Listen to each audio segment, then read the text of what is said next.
১ থেকে ১০০-র মধ্যে মৌলিক সংখ্যা কয়টি কিংবা ১ থেকে ১০-এর মধ্যে মৌলিক সংখ্যা কয়টি, হয়তো ৪০ থেকে ৭০-এর মধ্যে মৌলিক সংখ্যা কয়টি? এই প্রশ্নটি বিভিন্ন প্রতিযোগিতামূলক পরীক্ষায় আসে। তাহলে এর উত্তর কি হবে? খুব সহজে উত্তরগুলো বের করার জন্য আপনি মনে রাখতে পারেন এই সংখ্যাগুলো: ৪ ৪ ২ ২ ৩ ২ ২ ৩ ২ ১, অর্থাৎ ৪ ৪ ২ ২ ৩২ ২৩ এবং ২১। খুব সহজে বলে দিচ্ছি, ১ থেকে ১০-এর মধ্যে মৌলিক সংখ্যা ৪টি, তারপরে ২০ থেকে ১০ থেকে ২০-এর মধ্যে ৪টি এবং ২০ থেকে ৩০-এর মধ্যে ২টি, ৩০ থেকে ৪০-এর মধ্যে ২টি।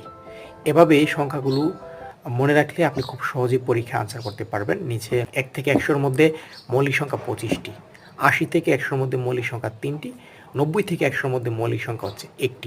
আপনার জন্য একটি প্রশ্ন, এই প্রশ্নের উত্তর দিবেন। আশা করি আপনি পারবেন। চেষ্টা করে দেখুন।